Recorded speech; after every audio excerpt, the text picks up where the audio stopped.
Everyone lives with the assumption that life gets better. It means that we look forward to a future because they hold something desirable for us. If your life is full of pain, such as the pain of working a meaningless job, or being broke, or being fat and unloved, you look forward to the day that your pain is going to be relieved. For example, you could be looking forward to go out on a Friday night and have a drink with your friends, and that's going to temporarily make you forget about the pain.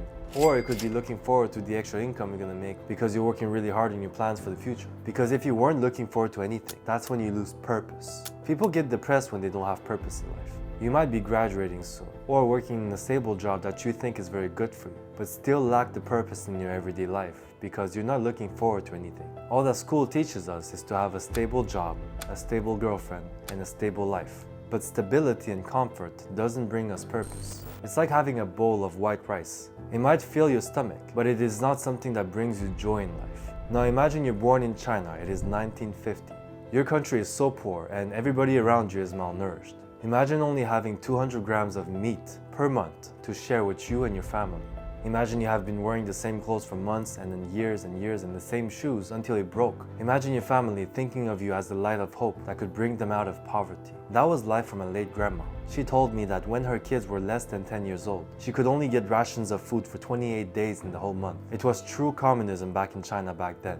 At the end of every month, she'd be worried because there wasn't enough to feed the kids. My grandma lived for the better half of her life saving water to save expenses. She would use the bath water that she just washed herself with to flush the toilets because water costs money. Contrast that to the life we live in the West. We have means of transportation, opportunity to make money, we have plenty of food and shelter.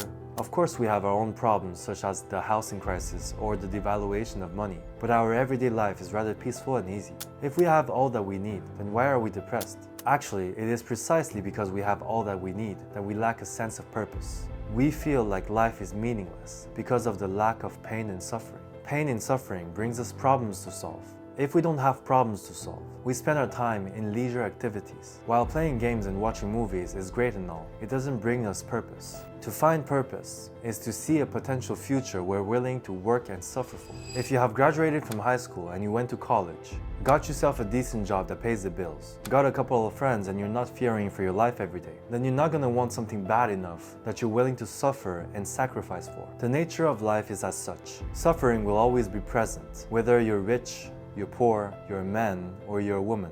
What makes life real is suffering.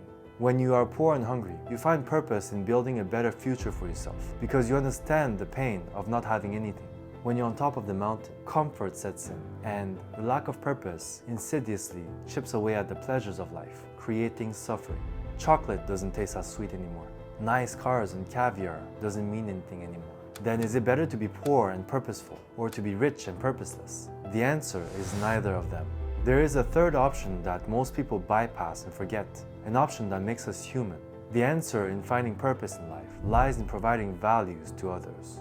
By connecting with others, we get to see the pain in their lives, and we get to feel their world. We create a bond, and we become invested in their well-being. We begin to see what problems we can solve for them. We get to feel like we are part of something bigger than us. On the contrary, the opposite would be to care for only ourselves and not to care for other people's problems. We don't connect with them and we don't feel anything for them. We end up feeling lonely and we fill our time with cheap pleasures. Chasing pleasure is like trying to fill a cup with a hole in it. It might fill up temporarily if you pour a lot into it, but it will always empty out. Chasing purpose, on the other hand, is like building a brick house. The more bricks you lay, the stronger its foundation. Imagine a life where you're a small celebrity or a big one. Everywhere you go, you bring value and people are happy to see you. Imagine how people would feel when you would come around. They will feel delighted and safe and happy. That's what it feels like to feel needed. So how can you find purpose? Go and look into the suffering. Look into the darkness within you.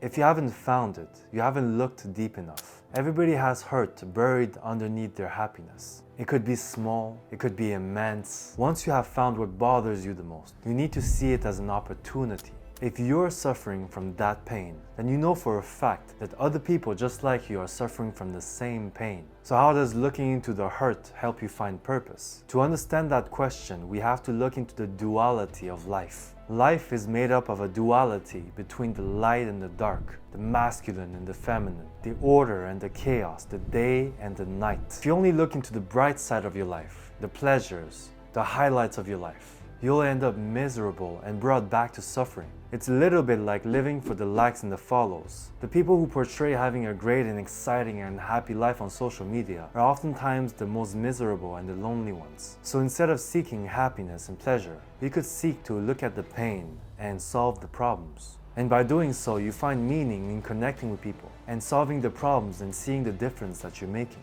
It might be daunting at first, but if you look into the darkness long enough, you'll realize that everything else starts becoming brighter. Your life will be full of life again, and you're gonna be grateful to be alive. Providing value to other people is the basis of happiness for us humans, because we are tribal animals. We have not evolved hunting alone like eagles. We have evolved being nomads and living in tribes of dozens of people. We need each other in order to live, and we find happiness in helping one another. Find purpose by living purposefully. Make a decision to look into the darkness of the world, and you'll find out what's true happiness. If you have found value in this video, then you can rest assured that I'm fully living my purpose because of you. If you've liked this video, then I know you're gonna like this one as well. It tells you how to stop wasting your life away. In the meanwhile, stay focused, stay real.